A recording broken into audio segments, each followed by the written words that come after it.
Bonjour à toutes et à toutes, c'est Priscilla de mon univers à broder. Je suis ravie de vous retrouver aujourd'hui pour cette vidéo sur laquelle nous allons apprendre ensemble à surjeter un point de tige.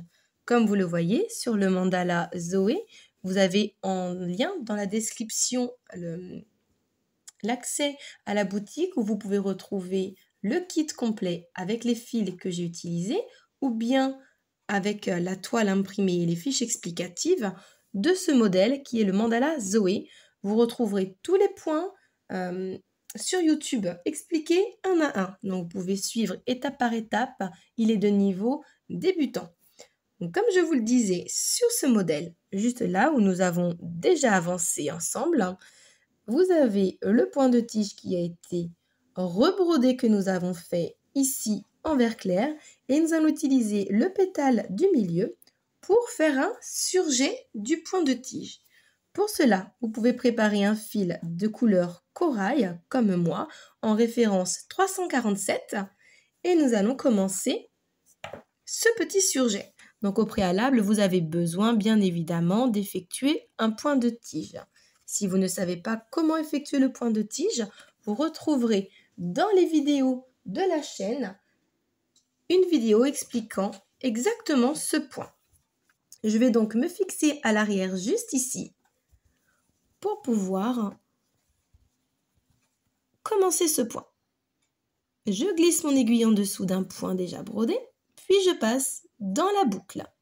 Et voilà, mon fil est maintenu.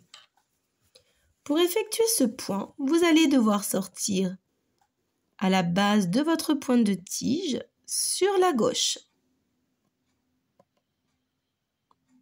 Comme ceci. Vraiment le plus à ras possible de votre point de tige. Une fois que vous avez trouvé l'emplacement, vous prenez votre aiguille, vous placez votre fil sous le pouce. Maintenant, votre fil, vous allez devoir passer votre aiguille en dessous de vos pointes de tige. Donc, vous choisissez bien le point où vous dépassez, juste ici par exemple, et vous passez donc de la droite vers la gauche, comme ceci. On replace son aiguille sous le pouce et on va revenir avec notre aiguille sur la droite pour reglisser à nouveau sous un point de tige, comme ceci. Vous allez avoir un effet un petit peu de torsade, un petit peu comme pour...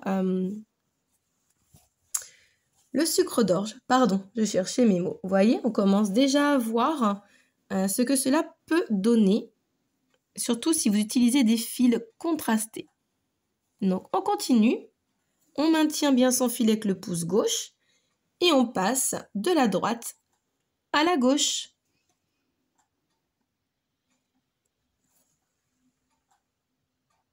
Tout comme pour le point de tige rebrodé, vous pouvez effectuer cet ornement de points sur un point arrière, également sur des petits points lancés. À vous de vous faire plaisir et de laisser place à votre imagination. Allez, on continue de coulisser nos fils en effectuant nos surjets sans trop tirer. Et on avance tout au long de notre point de tige.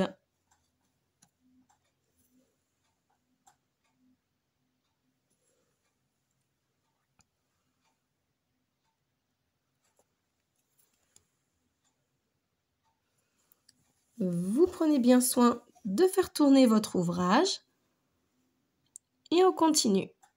Le pouce sur le fil à votre gauche et puis vous passez votre aiguille de la droite vers la gauche.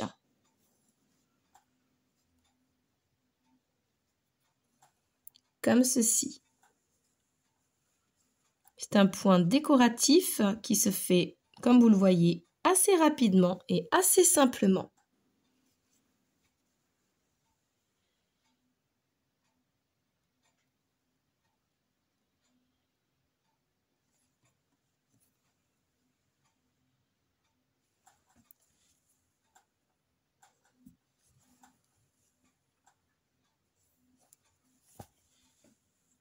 C'est le moment pour vous de pouvoir choisir des couleurs colorées et de vous faire plaisir sur ce mandala.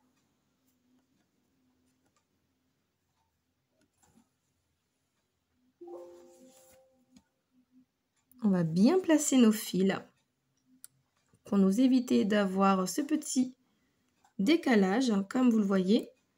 Et je ne dois pas tirer de trop sur mon aiguille. Donc, vous voyez, je prends le temps de bien replacer mes fils. Si je tire de trop sur mon fil de surjet, vous voyez, ça fait très serré ici. Ça fait moins joli. Donc, on remet bien tout en place avec la même tension. Et je reprends. Ici, on vient juste poser le fil corail sur le fil turquoise.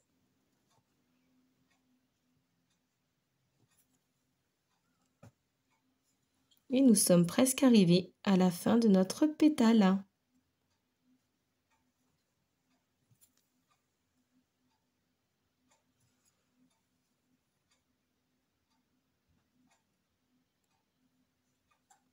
Faites bien attention à ne pas accrocher vos points qui se trouvent aux alentours.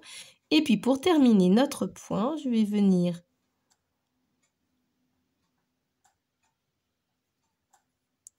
piquer à l'auteur de mon point de tige, juste là, comme ceci, pour rentrer mon fil. Vous voyez? Je vais laisser mon point de tige rebrodé passer par-dessus, voilà, pour avoir quelque chose de logique.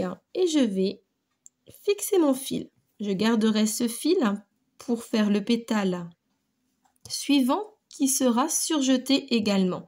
Comme vous l'avez remarqué sur ce modèle, vous avez un pétale surjeté, puis un pétale rebrodé, et de nouveau un surjeté, etc. une fois sur deux. Voilà ce que vous obtenez avec ce pétale qui a été surjeté. Et vous avez donc maintenant deux options pour pouvoir décorer vos points de tige. Voilà, j'espère que cette vidéo vous a plu. Si c'est le cas, je vous invite à liker la vidéo, à le mettre en commentaire et également à vous abonner à la chaîne. Prenez soin de vous. Bye!